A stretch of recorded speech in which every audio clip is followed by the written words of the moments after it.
is there anything more beautiful than nature?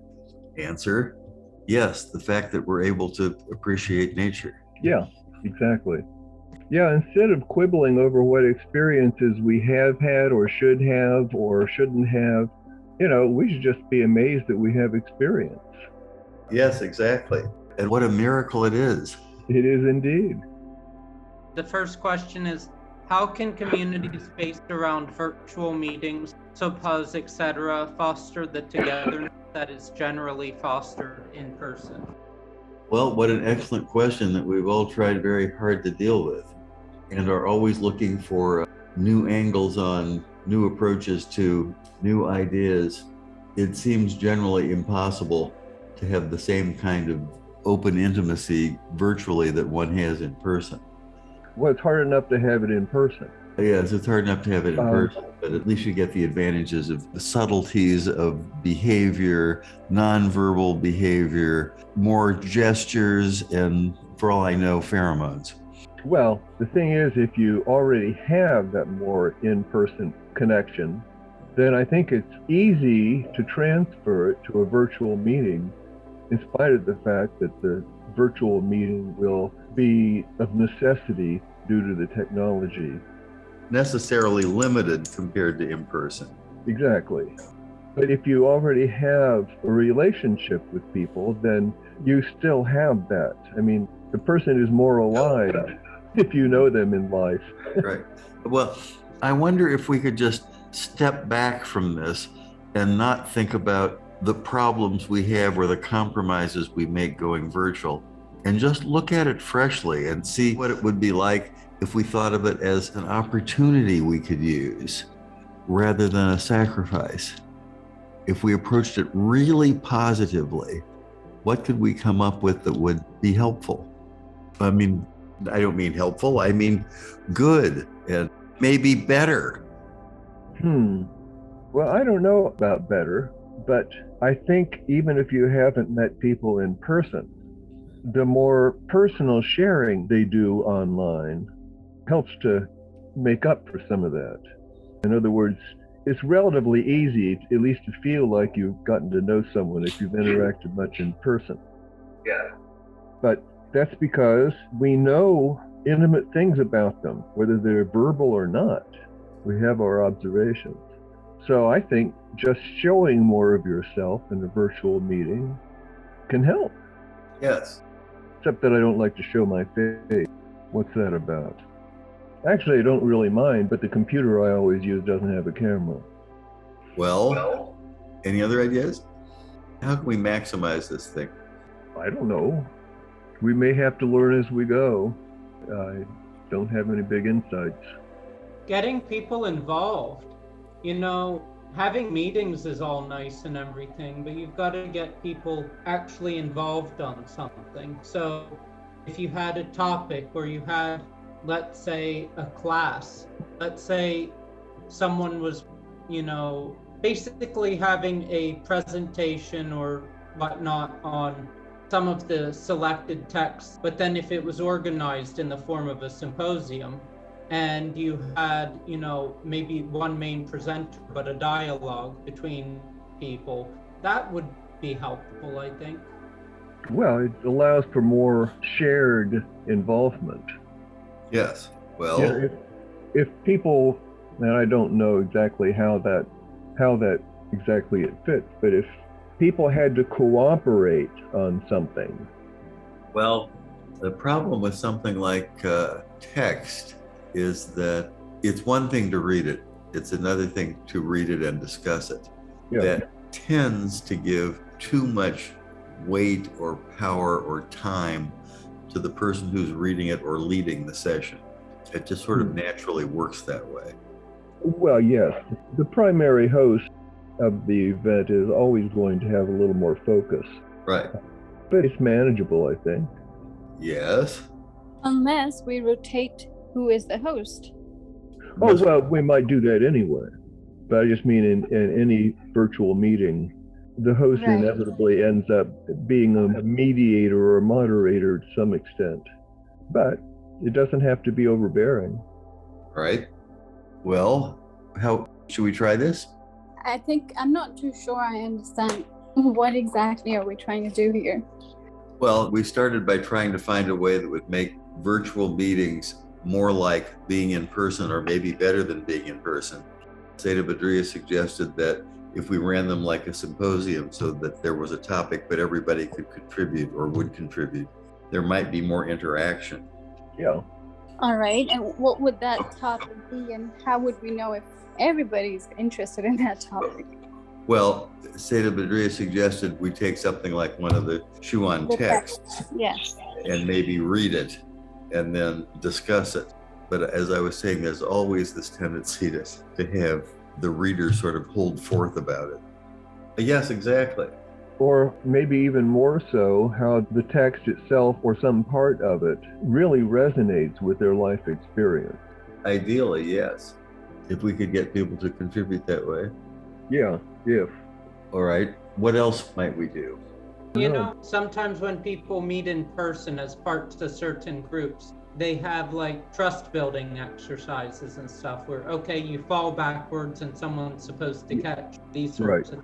You can't really do that virtually, but what you could do is have, and I know it's a bit artificial, but have kind of take the cue from the corporate world and have team building exercises, and maybe have a set of predetermined questions that are maybe spiritual, maybe personal, and have everybody that's joining the subha answer those questions so that everyone gets to learn about everyone else. Yeah, that's kind of what I was talking about. That's a way to do it. I think that's good. That's what we're doing. Well, it is what we're doing, yes. You know, you'd be surprised how much you could learn about someone just by asking the right questions. You ask some fun and silly question, like if someone gave you a time machine and you could go into any time in the past or future, any time in any place, where would you go? And when would you go? Here and now. Because if you went into the future, it would be now for you. Yeah, that idea used to really excite me, but it doesn't anymore. But asking people why, what they would expect to get out of the travel to that space-time would reveal more about the person. Yes, that's certainly true. And makes the question more interesting, really. Yeah, that kind of thing always reminds me of Connecticut Yankee in King Arthur's Court. I've forgotten much of that. Well, I have forgotten a lot of it too, but I do remember that it was a very enjoyable experience to read it. That's Mark Twain? Yeah. Hello Central? I'll have to try it. Anybody remember Hello Central? No. That's what everybody said on the telephone that the Connecticut Yankee came up with. That's all I remember. I guess from the days when you had to go through an operator. Yes, clearly. Most people can't relate to that these days. No. And I'm not sure if it was applicable in the story, whether there was a central. There must have been. But he made a point of that people were, using the word central. And my impression was that they were using the word central when it was not necessary. But this is not an important point. I just know I really like the story. Well, telling stories about ourselves is a great idea. Forever in Tarika conversations with people will ask, what's your story? Yeah. And sometimes they're more interesting than others, but they all have happy endings. Is true. So maybe we should be doing more of that on our Sunday Suppa. Well, you can always Well, try. I think as far as personal stories are concerned, I think they work well in a face-to-face setting, mainly because people who are coming online on Zoom may and may not have met one another in person before. And there's always going to be some hesitation to share someone's personal story on a call like that, which is more likely to happen if, like you said, when you come across a person at a majlis or something, then they're more likely to open up and share their personal story as opposed to on an online forum. But it's worth a try. Well, yeah. And the question of what are you afraid of letting somebody you don't know could be a valuable question. I agree. Yes. We also don't want to make people or turn them away from these Zoom gatherings, All right, so tell us about yourself. Yeah, So striking the right balance here is very critical. Yeah, it's better if the self comes out of the conversation without having to probe somebody. Yes, yes.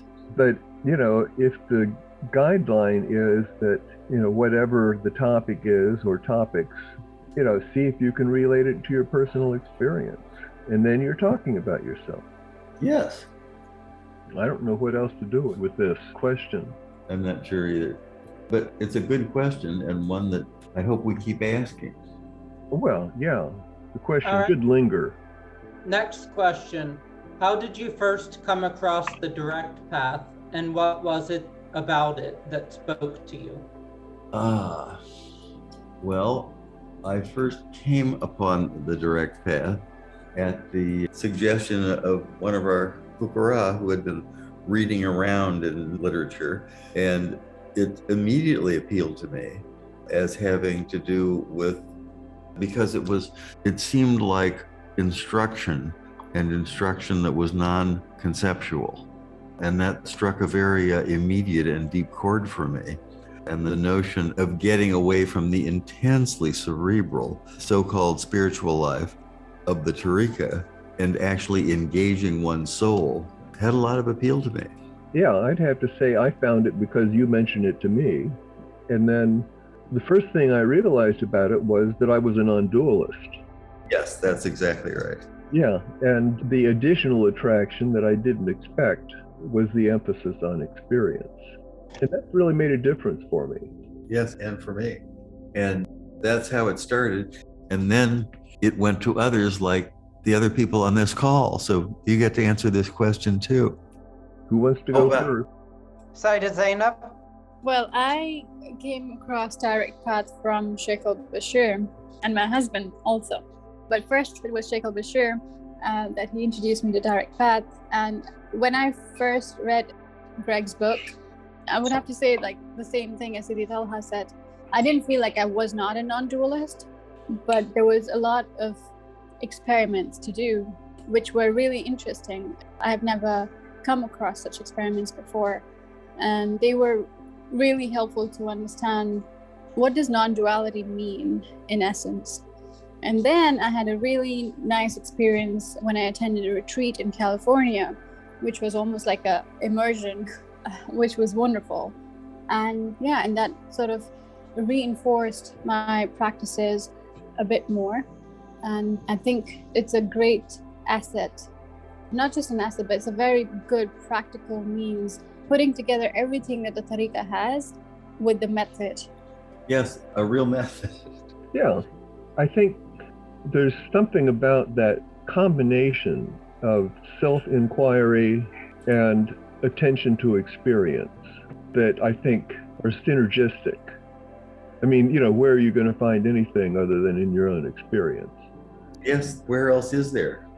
Well, it's not just where else is there, is wherever it is, are you aware of it? And where is that awareness? Yeah. Are you present to experience, or are you just moving around like a ball in a pinball machine? Yeah, well said.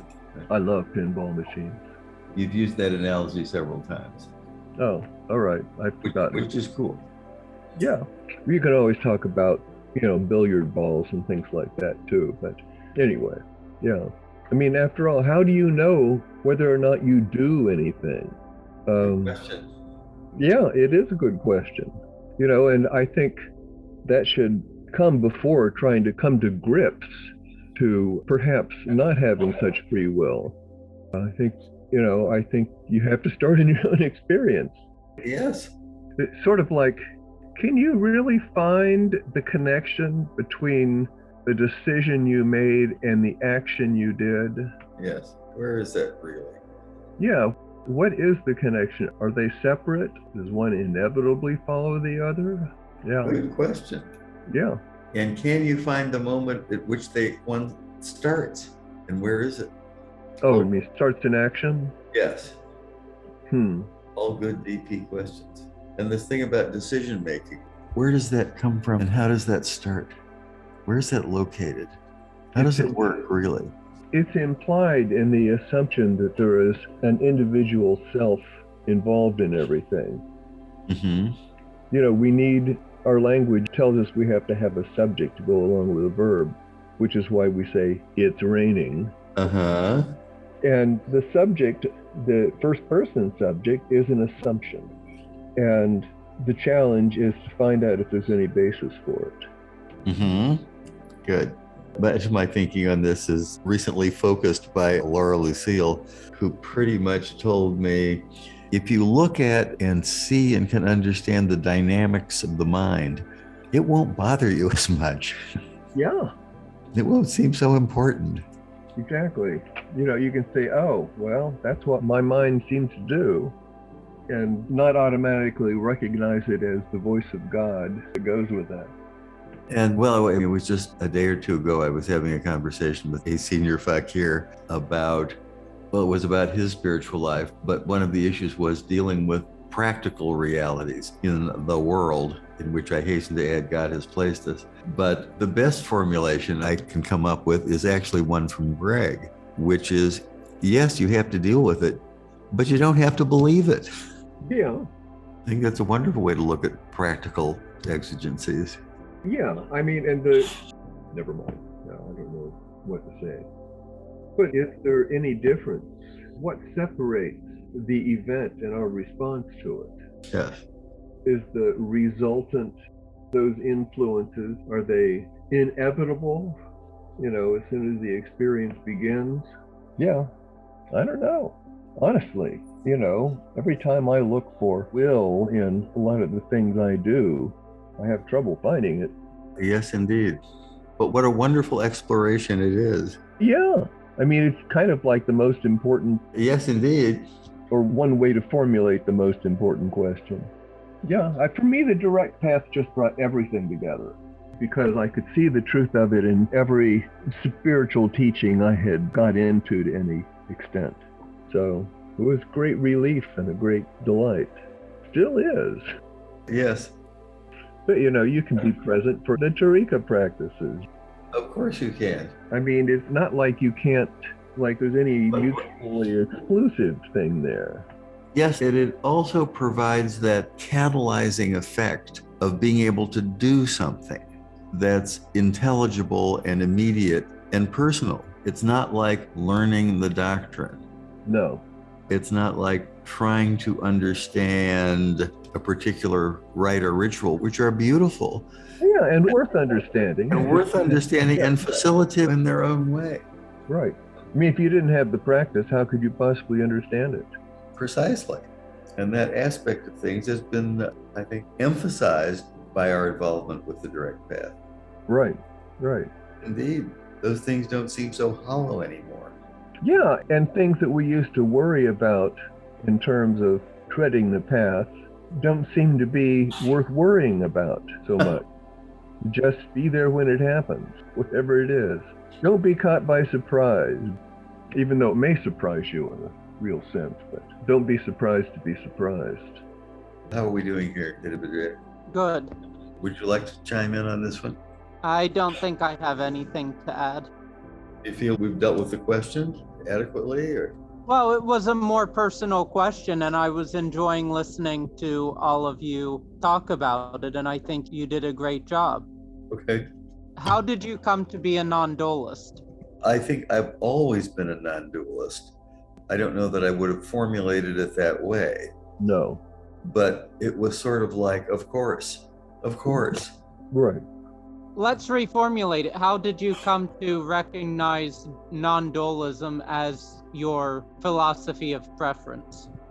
Well, I think when I finally found some spiritual traditions that gave it language, I could sort of jump aboard that tradition because they offered the language and the recognition. But my goodness, the notion that things are one that goes back practically as far as I can remember. Right. Because trying seriously to understand is to try to unite. And so the non-dual point of view, it confirmed what I felt about, the interconnectedness, and just everything has a place, and that place is not two. And I don't know who I first read about it, but it's going back to high school. maybe Huxley, maybe Alan Watts. Anyway, whenever it was, I heard the first articulate expression of non-dualism. My reaction was, yeah. And the first time I heard somebody say all is one, it was, of course. It was like, well, maybe I haven't exactly had that full experience, but it's obviously true. You know, I've never had the white light experience on psychedelics, which is fine with me. But it's one of those things that, you know, if you consider it seriously, you realize it's true, like the Buffalo Cow woman. Right. And that really is, I think, in many ways to answer the next question about ecstatic versus sober religious experiences. Because, you know, we tend to hear about the ecstatic ones that are written about in literature and sacred history. And some of them are elegant and beautiful and elaborate. But I've really come to the point where we're thinking that most often, most of the time, it's more like getting a joke. It's that level of, oh, yeah, right, of course. I think there are pros and cons. I think a pro for ecstatic is, you know, it's experience right in your face. And the pro for sobriety is that you can't expect ecstatic states all the time. Right. You've got some way of being when you're not being transported. Yeah, and there's a downside to the ecstatic experience. If you seek it.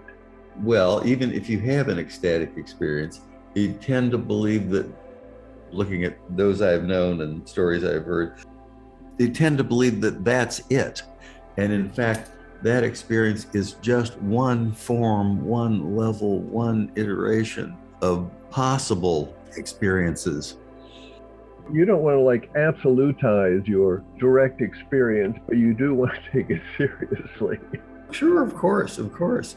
Taking it seriously is kind of a sober thing to do.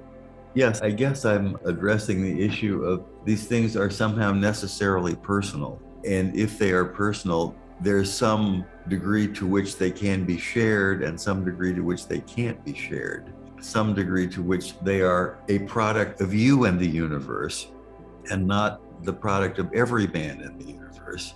And it is so easy for people to make the leap from this happened to me, this worked for me, this must be the holy way. Or this must wholly be the way. Yes, of course. One thing that I find interesting is that most of the time you see intellectualized paths that are sober, and you see non-intellectual paths that are ecstatic. But what you seem to be advocating is a non-intellectual, non-discursive, yet sober path. Yeah. Could you dilate on that a bit? Well, I think I'd like not to be prescriptive about that because people are different and their needs are different. But for people like me, the intellectual and the non-ecstatic, well, I guess I'm not really sure what I'm talking about because in my own experience, which is generally intellectual, has some fairly exciting moments in it. Yes. But, you know, the trouble with ecstasy is that it can't be about ecstasy. Ecstasy has to be sort of the spontaneous occurrence. Yes, it's breath on the mirror. It's, you know, it's not the mirror. Sometimes these things can overlap. Of course. Sure. I was reading a really interesting article on the pre-Socratics, and the person said, you know, the great thing about them is that they're so radical that they get directly to the heart of the matter. And so, unlike other later thinkers that have layer upon layer of tradition and obfuscation and this and that, with the pre-Socratics, you can almost directly, if you pay attention to them, almost directly apprehend reality when you're working with them. And the person goes on to say, you know what, you don't need psychedelics. All you need to do is to read the pre-Socratics. Well, I might be of the opinion that I did need psychedelics because it was part of my path and it provided some ecstatic experience. and that was good. But most of my ecstatic experience is pretty muted. Mm-hmm. But I recognize it for what it is. Yes. But I don't, dance around wildly or talk in tongues or...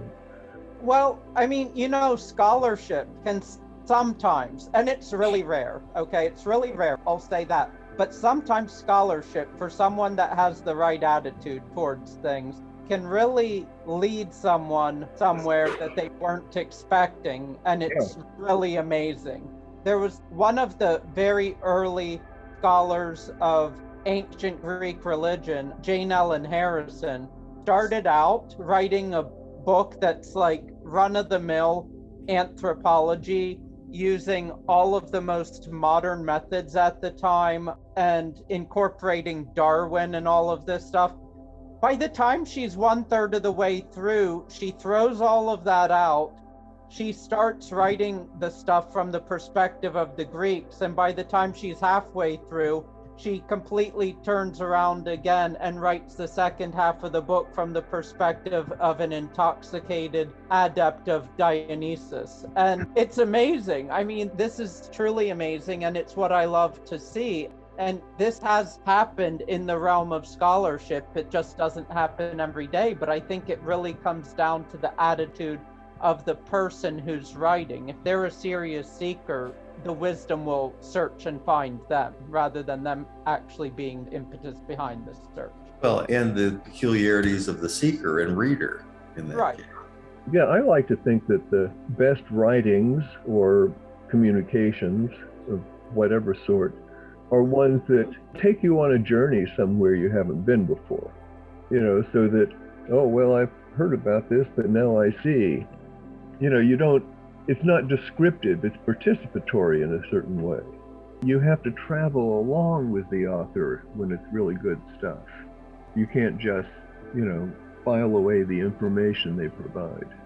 And that's one reason why I really get annoyed with the traditional narrative within the Tariqa of being, anti-Jung and his school, simply because when it comes down to it, the Jungians, for lack of a better term, are pretty much one of the only groups out there that were writing about myths and religions from the inside, from their own perspective, rather than it being a scholarly thing.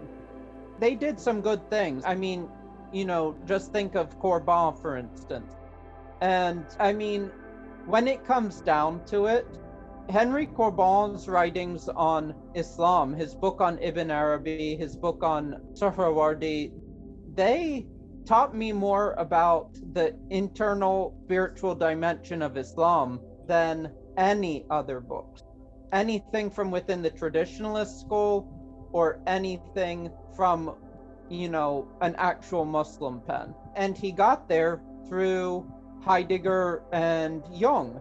And, Corbin was interesting because, he actually was the person to translate Heidegger's Being and Time into French. But in a library, some museum somewhere in France, there's his original copy of Being and Time. And throughout all the margins, there's Corbin's margin notes written in Arabic with quotations from Suhrawardi and Ibn Arabi. Yeah, people like that, should come along a little more often because they really are special. I had a kind of ecstatic or mystical experience after reading Corbin once, and I think it was directly related. I can't say that it made it happen, but it was very pleasant and it didn't disrupt my life. Well, that's a good thing. Yeah, it made me look at things differently. Good. So, I have been permanently changed by it. Lama Govinda, was he Alexander David Neal's Lama? No. Lama Govinda was German. He actually was the person that I believe introduced Alan Watts to Buddhism. He was, what was his name? Ernst Lothar Hoffmann was his name, but he's an interesting character. I have a book on philosophy of Ludwig Klages, and Ludwig Klages was one of Lama Govinda's big influences. And at one point in that book, there's an essay by Volker Schultz, who is the current head of Lama Govinda's Tibetan Buddhist group. And there's actually a rare photo in there of Lama Govinda before he converted to Tibetan Buddhism. And he's in, I think it's in 1928 in Algeria, sitting in like a Sufi Hanukkah and, wearing a jalaba and, having the beads and everything. And you can look in the guy's eyes and see this guy is serious. He's not playing around. So I like him. So am I wrong about there being a Lama Govinda and Alexander David Neal connection? I believe there is a connection. I'm not sure exactly what it is because I approach him from a somewhat different angle. But yes, I do believe there is a connection. And even if they're not the same, I don't think that name is one that only has occurred once. Okay, fair enough. I mean, I suspect.